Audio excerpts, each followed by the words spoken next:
vidas que adoram ao Senhor, vidas que alegram ao Senhor, que possamos ter vidas de obediência a Ti em todo o tempo, que nós possamos buscar o Senhor, que o Senhor seja sempre a nossa prioridade, que o Senhor venha falar nesse momento, através do Teu Filho, ministra os nossos corações, fala a Tua igreja, Deus, usa o pastor Agostinho cada vez mais, que ele seja ungido cada vez mais pelo Senhor, que ele tenha a porção dobrada do Teu Espírito Santo, que ele tenha sensibilidade à voz do Teu Espírito Santo, que a cada dia ele seja dirigido, conduzido pelo Senhor em tudo. Ilumina cada vez mais os olhos espirituais dele, sensibilidade a ouvir a Tua voz, Deus.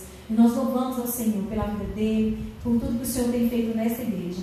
Fala com a Tua igreja nesse momento, Senhor, fala conosco, nós queremos ouvir a Tua voz. Te pedimos no nome de Jesus. Amém. Glória a Deus. Poder sentar, irmãos.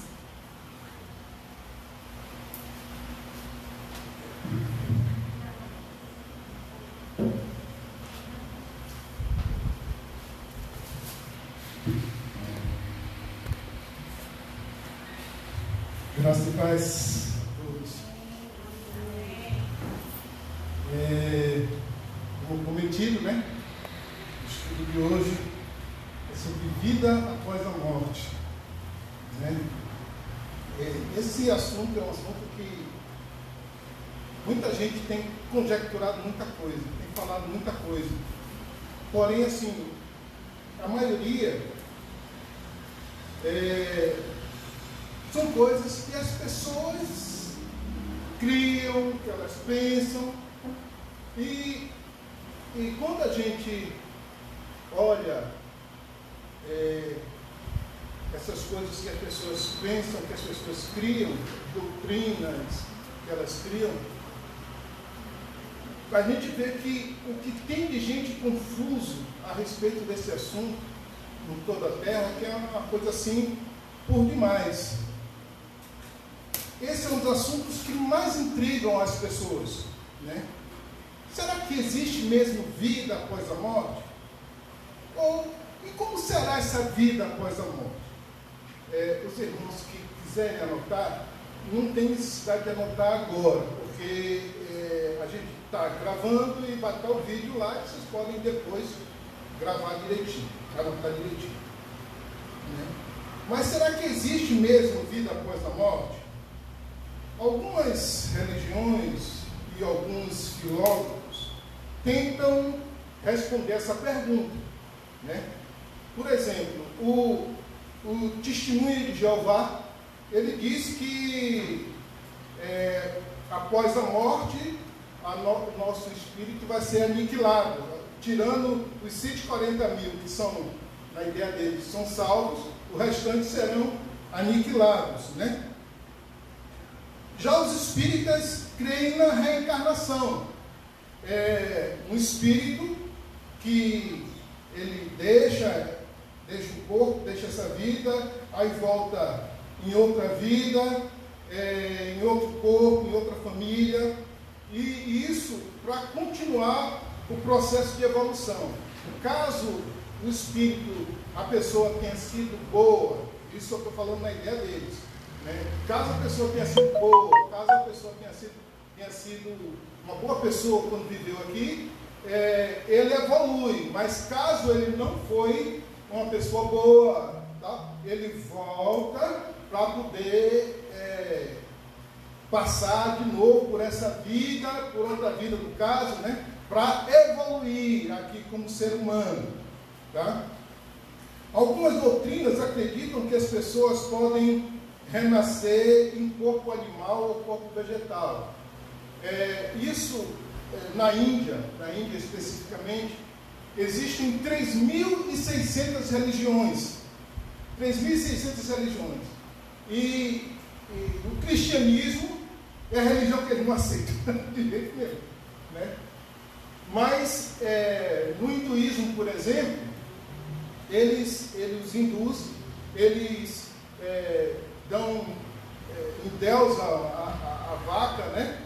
Porque em Deus a vaca, em Deus o elefante. E tem algumas religiões, agora que eu esqueci o nome, né? Que eles chegam a endeusar ou preservar insetos. Por exemplo, você não pode matar uma barata, porque aquela barata pode estar ali com o espírito do seu irmão que morreu no ano passado. Pode ser a encarnação do espírito de alguém da sua família. Então você não pode matar aquela barata. Você não pode matar aquele determinado animal, porque pode ser alguém da sua família que morreu no passado e você está matando, né? Algumas religiões orientais, o conceito de encarnação ganha outro sentido. É a continuação do processo de purificação. É mais ou menos o que os espíritas pensam, né? Que a pessoa morre, mas no caso não é um processo de evolução, mas sim um processo de purificação. O tempo que você passa aqui na Terra é para você se purificar. Na filosofia, a sobrevivência do espírito humano à morte, do corpo físico e a crença na vida, e no julgamento após a morte, já era encontrada na filosofia grega, em especial em Pitágoras, Platão e Plotino, né? Já na filosofia francesa, o filósofo Jean Paul Sartre, ele diz que, ou melhor, ele defendia que o indivíduo tem uma única existência. Para ele, não há vida nem antes e nem depois, nem antes do nascimento e nem depois da morte. Ou seja, a pessoa era aniquilada, né? A doutrina nihilista é igual à doutrina do Testemunho de Jeová, né? Ele diz assim, sendo a matéria a única fonte do ser, a morte é considerada o fim de tudo. Tá? A doutrina panteísta diz que o espírito, ao encarnar, é extraído do todo no universo, ou seja, que nós fazemos parte de alguma coisa no universo. E quando a gente nasce, tirou um pedaço do universo, e esse pedaço veio à Terra, e quando a gente morre, esse pedaço retorna para o lugar onde estava, né? Já o budismo prega o renascimento ou reencarnação. Após a morte, o espírito volta em outros corpos, subindo ou descendo a escala dos seres vivos, homens ou animais, de acordo com a sua própria conduta. A ideia é mais ou menos aquela ideia dos hinduístas também, até porque o budismo, a religião principal da Índia é o budismo, por incrível que pareça. Ele nasceu na Índia. E eles dizem que, assim, a pessoa vem à Terra, aí ela evolui ou ela diminui, né? Se por um acaso eu cheguei aqui, fui um cara muito ruim nessa vida aqui, eu posso na próxima vida vir como uma barata ou como um rato, né? Ou se eu for um cara muito bom, aí eu posso vir como um homem importante ou coisa assim, né? Então a escala é determinada pelo comportamento da pessoa na Terra. Os islâmicos, eles pensam que Alá criou tudo e trará de volta a vida de todos os mortos no último dia. É mais ou menos o que pensa também os judeus, semelhante, né? E esta vida seria então uma preparação para outra existência, seja no céu ou seja no inferno, tá? E de certo modo também o cristianismo também.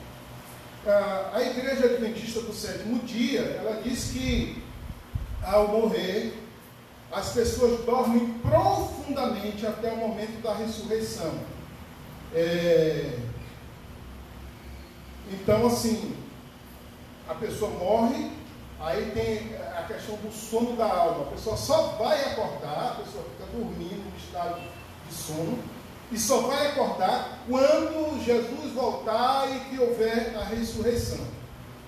O catolicismo romano, ele diz que a vida depois da morte está inserida na crença de um céu, de um inferno e de um purgatório, né? Dependendo dos seus atos, a alma se dirige para cada um desses lugares. Ou seja, se você for uma pessoa muito boa, muito caridosa e tal, você vai para o céu. Se você for uma pessoa má, você vai direto para o inferno.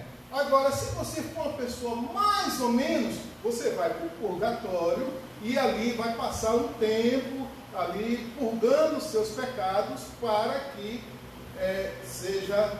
você seja salvo no final. Tá? Bem, mas o ponto aqui é outro. O ponto aqui é o que a Bíblia diz a respeito desse assunto. O que é que a Bíblia fala a respeito da vida após a morte? Muita gente fala muita coisa, muita gente pensa muita coisa, mas o que é que a Bíblia diz?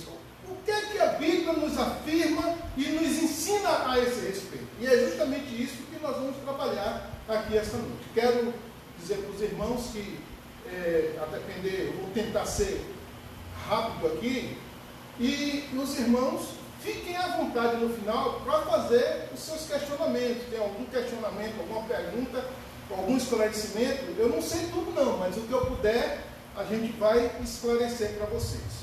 Tá?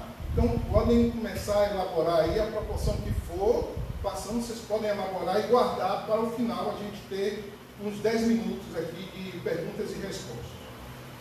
Bem, para a gente entender o que a Bíblia fala a respeito da vida após a morte, o que acontecerá após a morte, a gente tem que entrar na ideia do que a Bíblia tem para o ser humano, que é a salvação, né? Então, assim, para isso a gente vai precisar dividir em dois grupos, né? Os salvos e os não salvos, para a gente poder identificar, para a gente poder dizer aqui o que vai acontecer com os salvos e o que vai acontecer com os não salvos, né? A questão da salvação é um dos grandes pilares da Bíblia. Jesus veio para salvar, né? Um dos trabalhos de Jesus foi trazer a salvação. Então, uma vez que ele veio para trazer a salvação, qual é a consequência da morte para aqueles que têm Jesus como seu Salvador? Ele veio salvar e a gente precisa tê-lo como seu Salvador, né? E qual a consequência daquele que teve Jesus como seu Salvador, que creu nele nesse sentido, né? Entregou a sua vida a ele, fez um compromisso com ele? Qual é as consequências? Primeiro, a Bíblia nos informa que esses, quando partem, imediatamente se apresentam diante do Senhor. É como se você fecha o olho aqui na terra e você abre o olho no paraíso. Ainda não é no céu, é no paraíso. Ou que a Bíblia chama de paraíso, que a Bíblia chama de seio de Abraão, né? É como se fosse um local que a gente vai ficar por um tempo até a ressurreição, e após a ressurreição é que a gente vai ser levado à presença de Deus, e aí vai ter o julgamento final e a gente vai entrar nos céus, né? Então, a gente vai para esse lugar temporário e ali a gente já começa a desfrutar da herança que Deus tem para nós. Já começamos a desfrutar ali naquele momento e aguardando a ressurreição dos mortos. Por isso que a Bíblia fala dos que dormiram em Cristo. Isso é uma confusão muito grande. Por isso que os adventistas, eles pensam na questão da morte como sono. Eles creem no sono da alma, porque na Bíblia, em determinados momentos, fala que, quando fala a respeito da morte, principalmente no Novo Testamento, quando fala a respeito da morte, eles falam que fulano dormiu, às vezes dormiu no Senhor, né? Esse dormir aqui na Bíblia é um sinônimo da palavra morte, né? É como se um jeito mais ameno de falar sobre a morte. Às vezes a morte é muito dura, como você, por exemplo, quando você vai informar a alguém que um parente seu morreu, olha, tal morreu, você não chega logo, né, e vai na lata, fulano morreu, você não vai na lata, você vai o quê? Preparando o coração da pessoa, falando, fulano e tal, aconteceu uma coisa.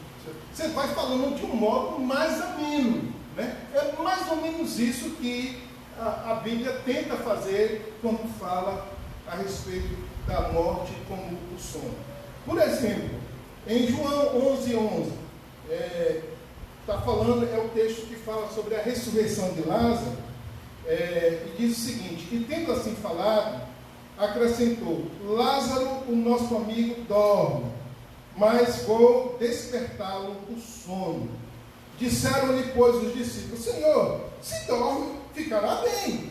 Mas Jesus falara da sua morte. Eles, porém, entenderam que falava do repouso do sono. Mas Jesus falou aqui que ele dorme. Mas quando ele chegou lá, Lázaro estava morto. E morto de 4 dias. Né? Morto de 4 dias. 1 Tessalonicenses, no capítulo 4, verso 13, diz o seguinte: não queremos, porém, irmãos, que sejais ignorantes acerca dos que já dormem, ou seja, daqueles que já morreram, para que não vos entristeçais como os outros que não têm esperança. Porque se cremos que Jesus morreu e ressurgiu, assim também aos que dormem, Deus, mediante Jesus, os tornará a trazer juntamente com Ele. Né? Então, assim, o dormir é morrer.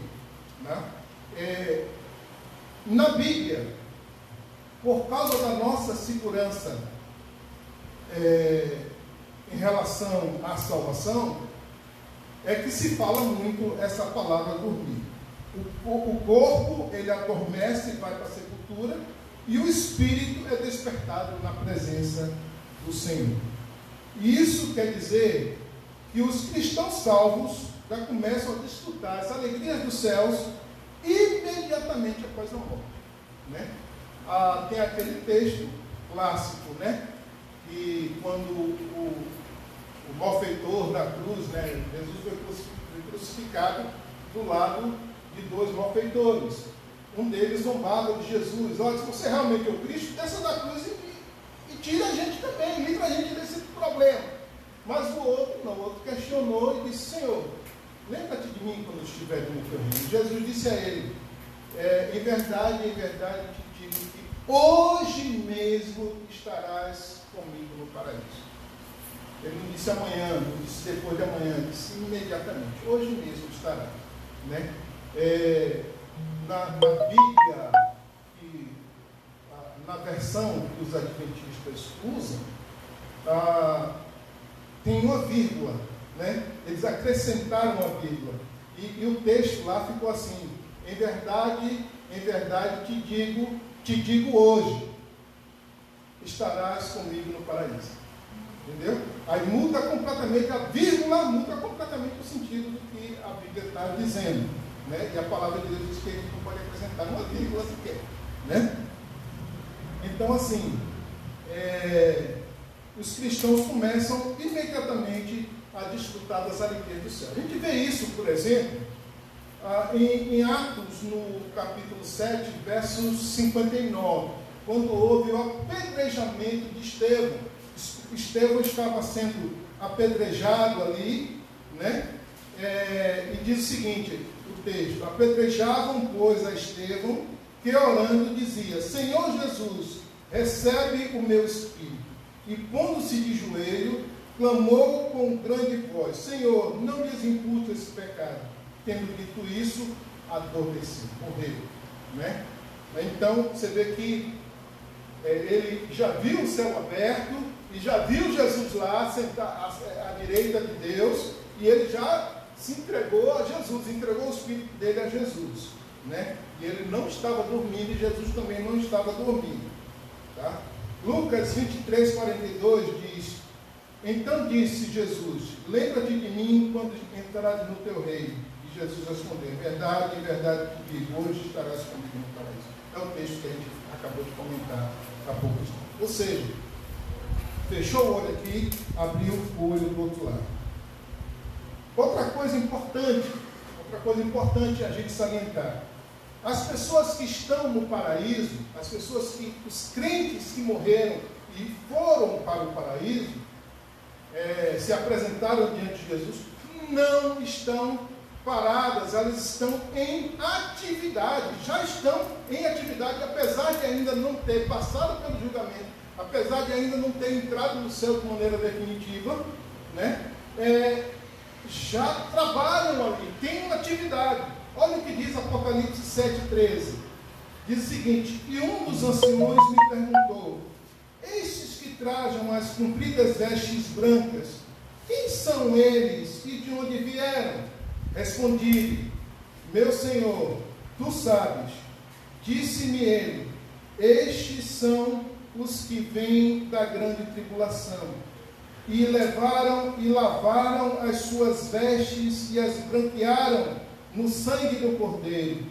Para ir, por isso, estão diante do trono de Deus, e o servem de dia e de noite no seu santuário. E aquele que está assentado sobre o trono estenderá o seu tabernáculo sobre eles. Nunca mais terão fome, nunca mais terão sede, nem cairá o sol sobre eles, nem calor algum, porque o Cordeiro que está no meio, diante do trono, os apacentará e os conduzirá à fonte das águas da vida, e Deus lhes enxugará toda a lágrima. Então, você vê que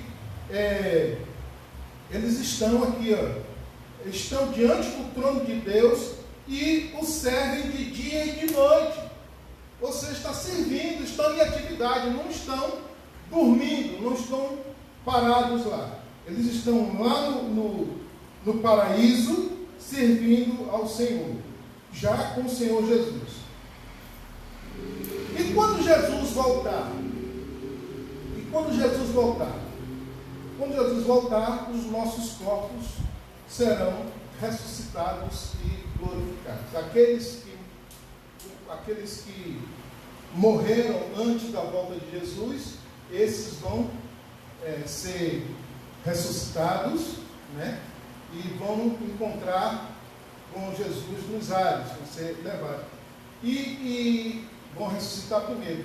E os que estiverem vivos vão ser arrebatados para se encontrar também, reunir toda a igreja nos ares com o Senhor Jesus. Novamente, eu apelo para 1 Tessalonicenses 4,13, que diz assim: não queremos, porém, irmãos, que sejais ignorantes acerca dos que dormem, para que não vos entristeçais como os outros que não têm esperança. Porque se cremos que Jesus morreu e ressurgiu, assim também os que dormem, Deus, mediante Jesus, tornará a trazer juntamente com ele.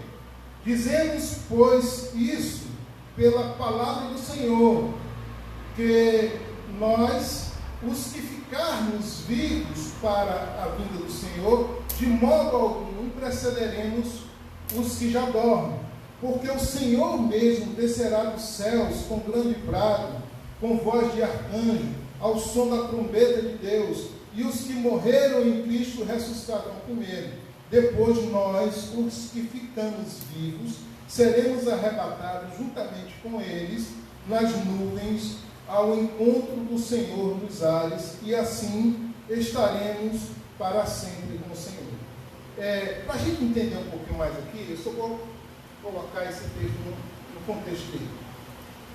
Os irmãos de Tessalônica, eles estavam preocupados, porque a palavra de Deus dizia que em cedo venho, e vocês se preparem, porque cedo venho, porque eu já vou voltar. Jesus fala isso, né? Então, assim, eles estavam preocupados que, e agora? Os que já morreram, Jesus vai voltar, tudo bem, nós vamos ser arrebatados, mas e aqueles que morreram? Então Paulo vem esclarecer a isso. Ele diz assim: não quero que vocês sejam ignorantes acerca daqueles que dormem, porque isso estava trazendo muita tristeza para eles, né? Muita tristeza para eles. E pelo fato dessa tristeza, deles cultivarem essa tristeza, eles estavam se comportando igual aquelas pessoas que não tinham esperança no Senhor, né? Aí o verso 14 diz assim: se cremos que Jesus morreu e ressuscitou, assim também aos que dormem, Deus, mediante Jesus, tornará a trazer juntamente com ele. Ou seja, essas pessoas que morreram se apresentaram diante de Jesus, fecharam os olhos aqui, abriram lá no paraíso, ou no seio de Abraão, como queiram chamar, né? Já na presença de Jesus, e quando Jesus vier, vai trazer o Espírito deles. Por enquanto, ele só tem lá o Espírito e a alma. O corpo apodreceu, o corpo se desfez no pó, e o pó volta para o pó. Ou seja, o homem vai estar lá somente o Espírito e a alma. Ou seja, mas só que o homem, ele tem 3 partes. O homem é corpo, alma e espírito. Então lá o homem vai estar incompleto. Já está no paraíso incompleto. Então, quando Jesus vier, Jesus vai trazer os que já morreram em Cristo, vai trazer com ele, e os corpos deles irão ressuscitar. Mas será o mesmo corpo que a gente usa aqui? Não. É um outro corpo diferente e glorificado, o mesmo corpo de Jesus. O mesmo corpo de Jesus, o corpo que Jesus estava usando depois da ressurreição, que andou com os 2 de Emaús, não sei quantos quilômetros ali, andou com os caras, conversando com os caras não conheceram, né? Mas era um corpo que comia com eles, um corpo que eles tocavam, realmente era um corpo sólido, né?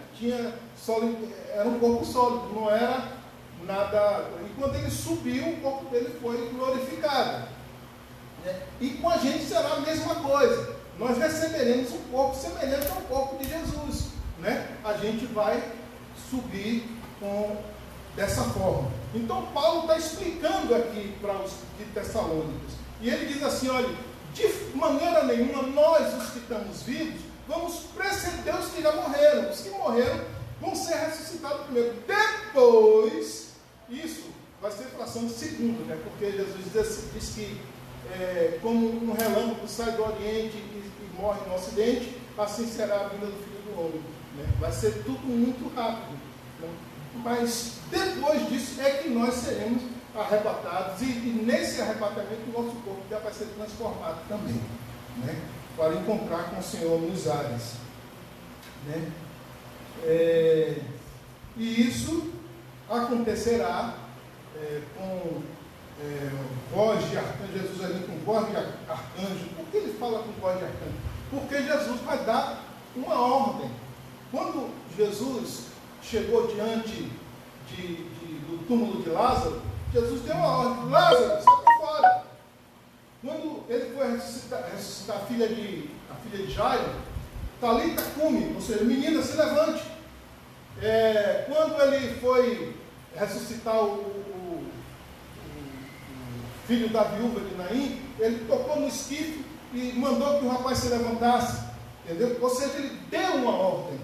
A ressurreição, ela acontece mediante a ordem de Jesus, e quando ele vier de lá dos céus, ele vai dar uma ordem.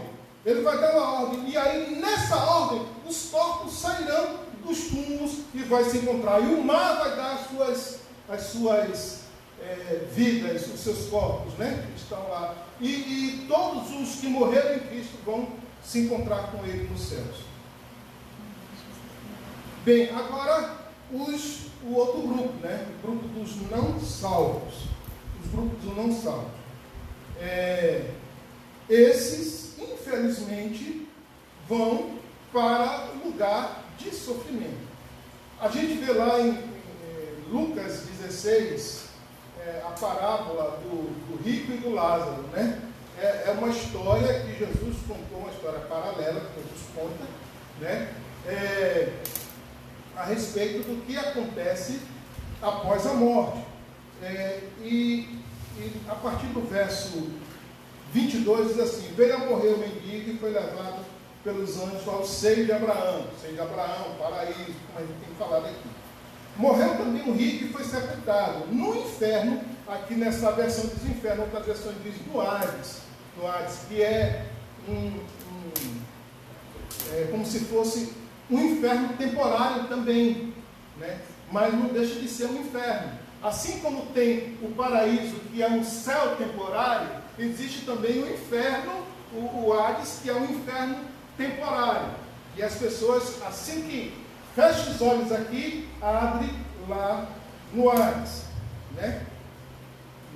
Aí diz assim: e ergueu os olhos que estavam no inferno, ergueu os olhos, estando em tormento, e viu ao longe a Abraão e a Lázaro no seu seio. Clamando, disse: Pai Abraão, tem misericórdia de mim, envia Lázaro para que molhe na água a ponta do dedo e refresque a minha língua, porque estou atormentado nessa chama. Já o Hades já é um lugar de tormento, né? Já é um lugar de sofrimento, né? E as pessoas que ficarem ali já vão ficar sofrendo. Mas aí alguém diz: mas como?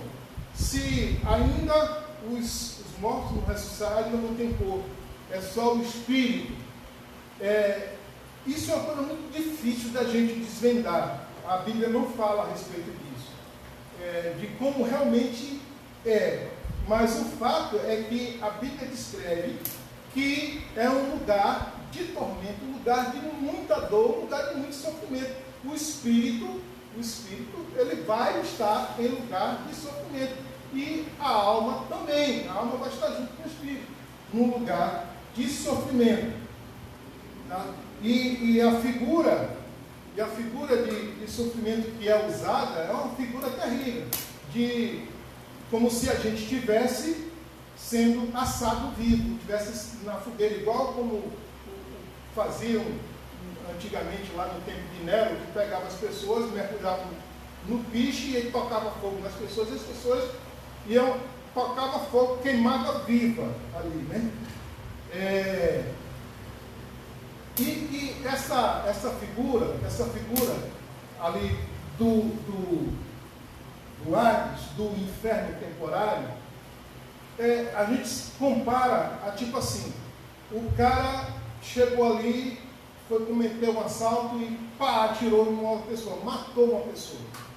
Ele é um criminoso, e na hora a polícia chegou ali, pegou o cara em flagrante. O cara foi pego em flagrante, ele automaticamente é preso. Não precisa de julgamento para prender o criminoso. Se ele foi pego em flagrante, ele vai ficar ali preso, vai esperar o julgamento preso, e depois do julgamento ele vai continuar preso também, porque em função do crime que ele cometeu.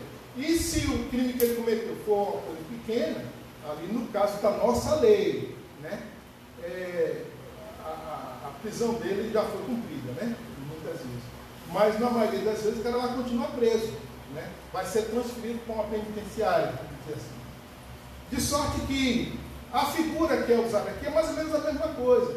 O cara, ele já vai para o Hades, já começa o sofrimento, e depois ele vai ser julgado, e depois do julgamento é que ele vai para o inferno definitivamente. Os não salvos também, eles aguardam o julgamento. Apocalipse 20:11 diz assim: e vi grande trono branco e os que estavam assentados sobre ele, cuja presença figuravam a terra e o céu. E não foi achado lugar para eles. E vi os mortos, grandes e pequenos, em pé diante do trono. E abriram-se os livros. E abriu-se outro livro, que é o da vida. E os mortos foram julgados pelas coisas que estavam escritas no livro, segundo as suas obras. O mar entregou os mortos que nele havia, e a morte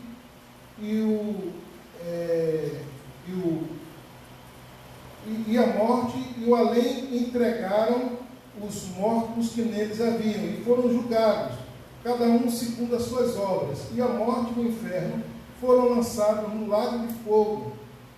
Esta é a segunda morte, o lago de fogo. E todo aquele que não for achado escrito no livro da vida foi lançado no lago de fogo. Bem, o que é que a palavra está dizendo aqui?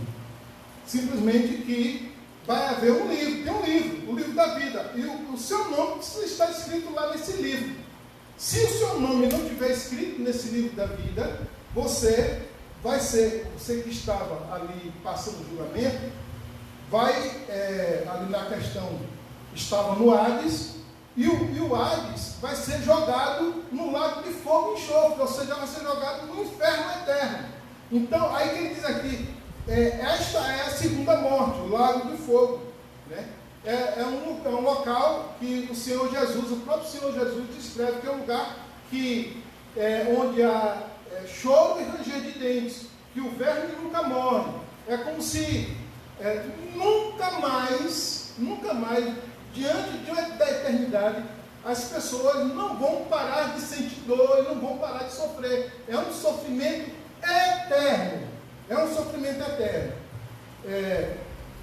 Marcos, no capítulo 9, verso 43, diz o seguinte: e se sua mão te fizer tropeçar, corta. Melhor é entrarem na vida aleijado do que, tendo duas mãos, ir para o inferno, para o fogo que nunca se apaga, onde o seu verme não morre e o fogo não se apaga. Isso aqui é Jesus falando, né? Jesus diz assim, olha, se é o teu olho, ele não fala somente da mão, fala da mão, do olho, do pé, mas isso ele não está falando num sentido literal, né? Como Orígenes, né? Que dizia que ele sofria de muita lascívia, né? Pensamentos, ele pensava muito na questão sexual e ele cortou o seu próprio ele cortou o seu próprio membro sexual, ele se cortou. Então, assim, não é isso que Jesus está falando. O que Jesus está falando aqui é que você tem que fazer todo o esforço do mundo para você fugir do pecado, porque se você não fugir do pecado, se você não entregar a vida para Ele, se você não tiver com Ele, a pessoa vai morrer e vai para o inferno. Então, o inferno é pior do que todas as outras coisas. E interessante que o Senhor, ele usa uma linguagem aqui que é para chocar mesmo.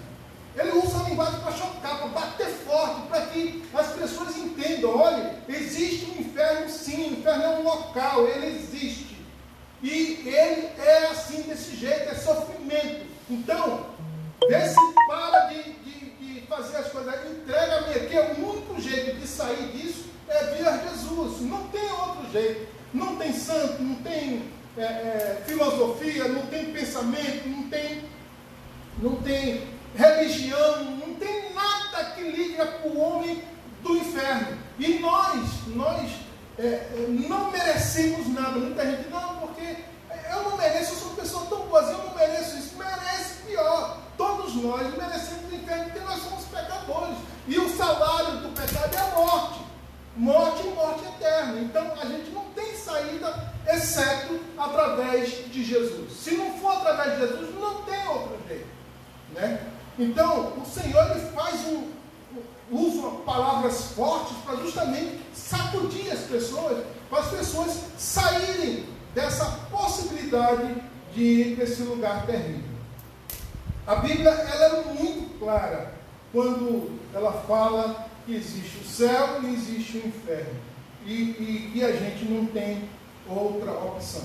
Observe o que diz João, no capítulo 5, versos 28 e 29, diz assim: não admireis disso, porque vem a hora em que todos os que estão no sepulcro ouvirão a sua voz e sairão.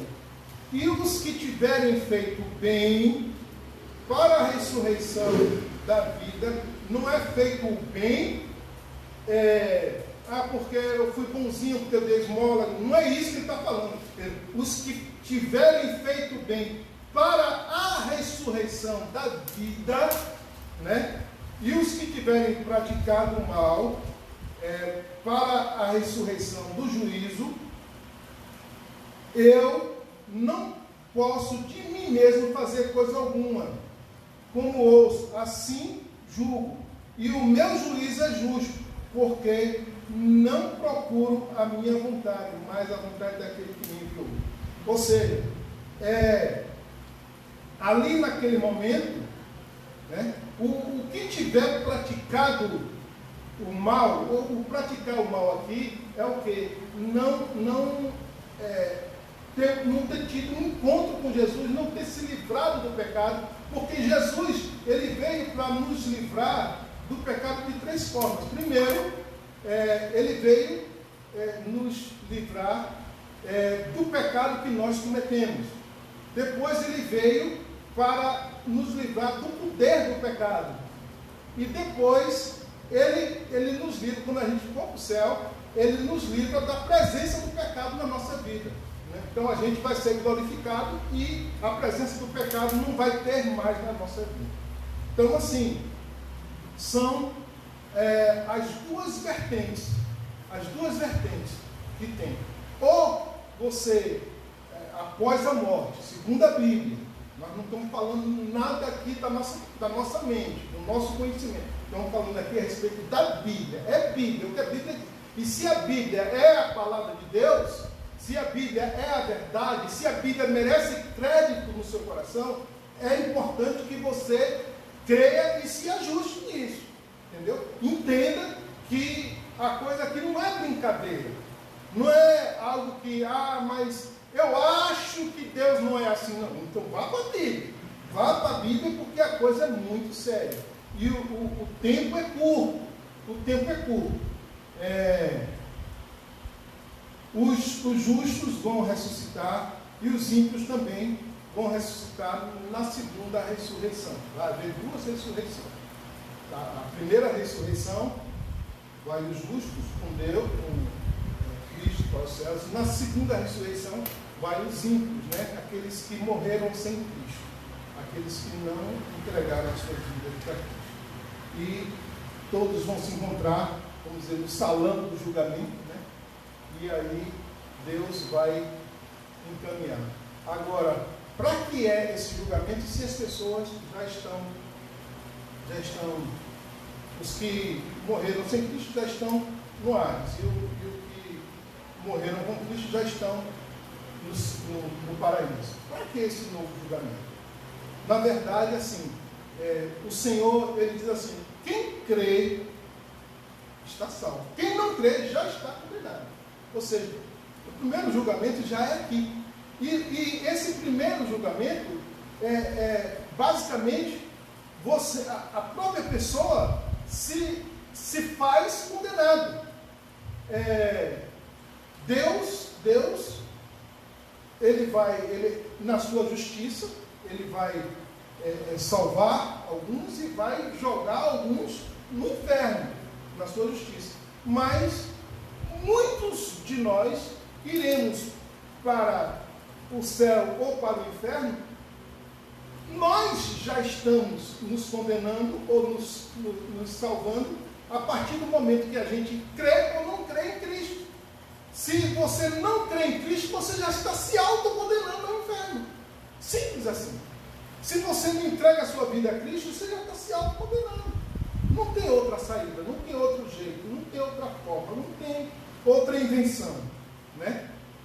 Então, assim, a gente tem essas duas vertentes. E o tempo que nós temos é esse. A Bíblia diz que cabe o homem morrer uma só vez, após a morte pelo Cristo. Então, acabou. Chegou ali o tempo, não tem mais outra oportunidade. A oportunidade é aqui. Você tem sua chance. Se você jogar sua chance fora, já era. O que vai acontecer com o ímpio é exatamente isso que a gente acabou de dizer, né?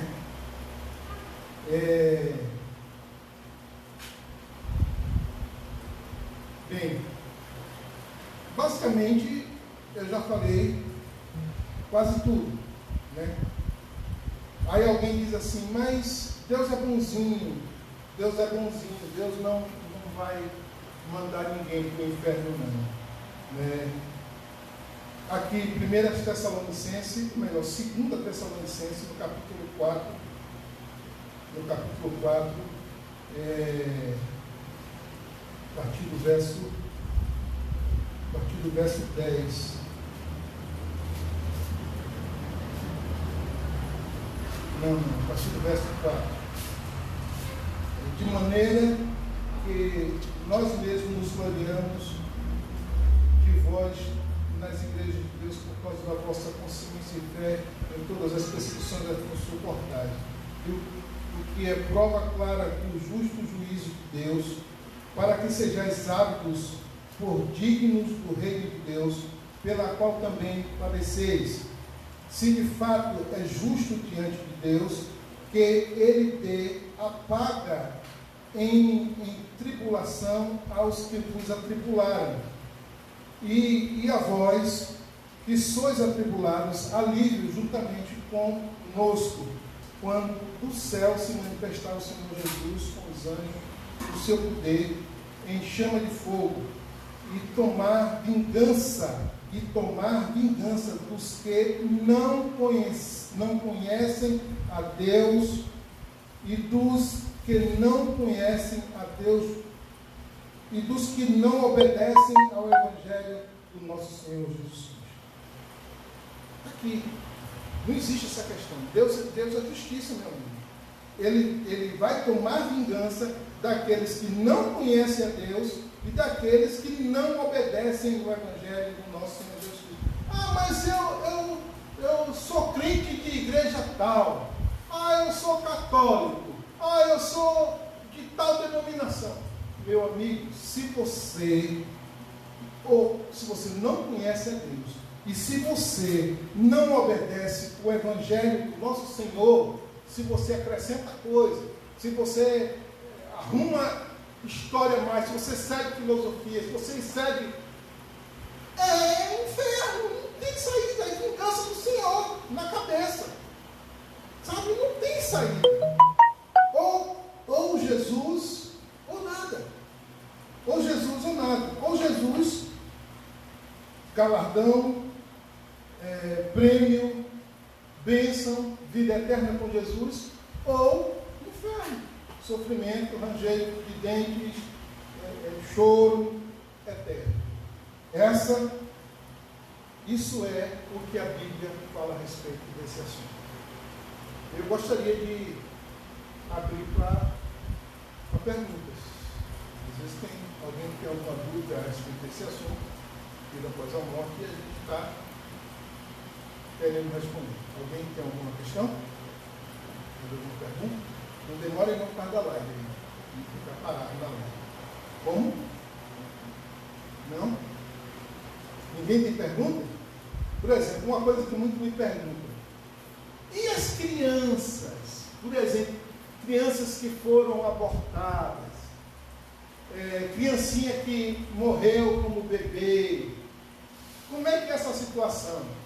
Foi salvo ou não foi salvo? Isso não deve ter pergunta que muito fazem, né? A Bíblia diz que Deus perdoa o tempo da ignorância, né? E para você entregar sua vida a Cristo, você precisa ter consciência. Até a idade da consciência da criança, né? Isso não tem uma idade certa, né? Até a idade de uma consciência, a criança, se ela morrer, ela sai. Pelo menos eu acredito assim. A Bíblia não fala nada a esse respeito, mas isso é uma ideia que eu tenho, né? Que a gente faz ideia disso, né? Dizer que criança vira anjo, não sei o que, isso aí não é verdade, não. Mas que ela também não padece, eu acredito que não, porque ela não tem consciência para tomar decisão. Tem mais alguma coisa? Irmão Hélio, que gosta de questionar. Uma coisa que tem muitos evangelhos, entre aspas, que diz que uma vez salvo, salvo para sempre. Eu creio que também as pessoas que pensam assim, então eu creio que nem salvo ele não é. Porque as pessoas pensam, e até questionaram aqui, muitas vezes, que a pessoa já está escrito no livro da vida, já sabe da vida, e ele pode voltar a fazer, comprar devagar, adulterar, roubar, brigar, que ele está salvo, e o nome dele está lá. E meu amigo, eu te digo com certeza, de acordo com a palavra de Deus, e se você faz tais coisas, até seu nome não está lá. Porque se você tiver com seu nome no livro da vida, você não vai fazer essa tarefa. Ele já fez a pergunta e já deu a resposta, né? Ele já fez a pergunta e deu a resposta. Na verdade é isso. O que ele perguntou aqui, o pessoal da live aqui, perguntou que aquelas pessoas que se dizem salvos e que, de repente, vamos fazer uma situação esdrúxula aqui. A pessoa está cometendo um pecado, exatamente na hora que Jesus voltar. Essa pessoa vai ser salva ou não? Se houver tempo. O cara é cristão. O cara é cristão. O cara entregou a vida a Jesus e tal. Segue. Aí de repente, na hora que Jesus voltar, aqui, o cara deu aquela escorregada e contou aquela mentira brava. E aí? O cara é salvo ou não é? Sim ou não?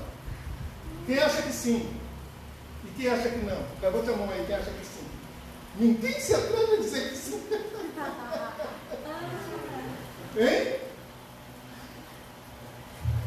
O que o irmão Hélio falou é uma verdade.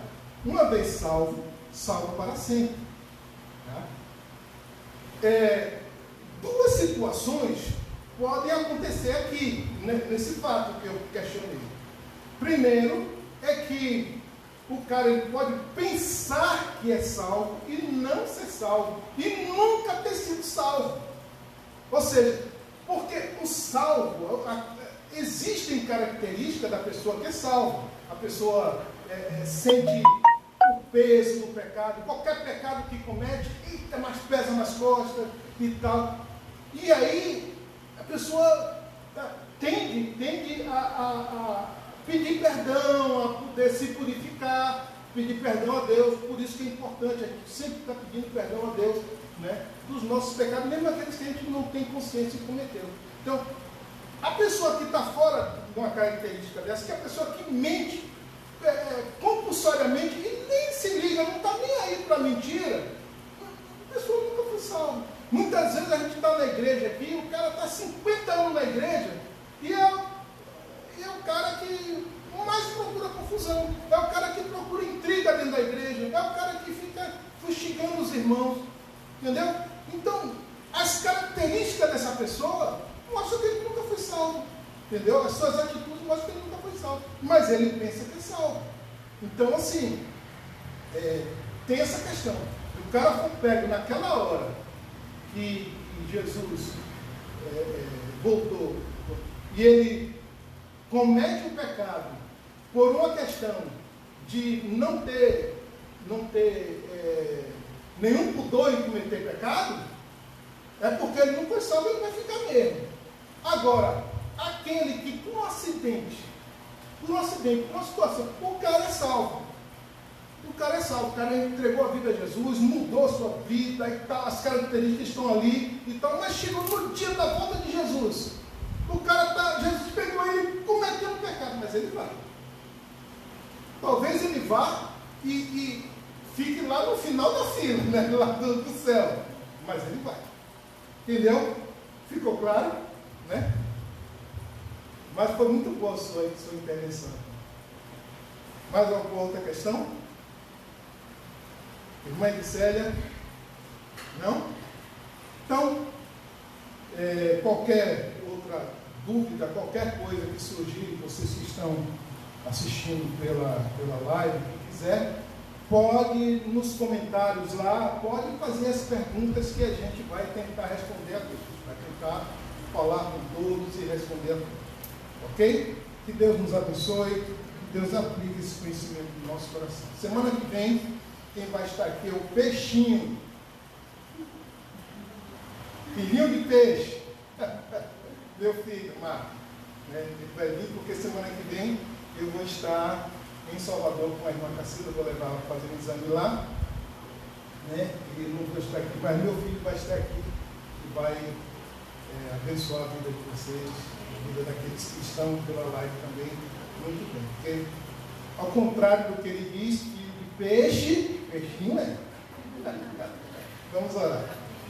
Deus querido, nós te agradecemos, Deus, por esse momento, pelo conhecimento, por aquilo que o Senhor colocou no nosso coração, aquilo que o Senhor nos ensinou essa noite, que nós possamos, Senhor, ter esse entendimento e as pessoas que estão assistindo pela live tenham um entendimento e entendam a necessidade urgente, urgentíssima de entregar suas vidas nas mãos de Cristo e deixar que Cristo cuide da vida deles, que sejam salvos, que eles venham herdar ao céu, Deus, como é a tua vontade. Portanto, Deus, usa o teu Espírito Santo em todos os lugares onde essa live vai ser transmitida, ó Deus, e trabalhe no coração dessas pessoas. Nós te glorificamos, nós te damos graça por ti, em nome de Jesus. Amém, Jesus.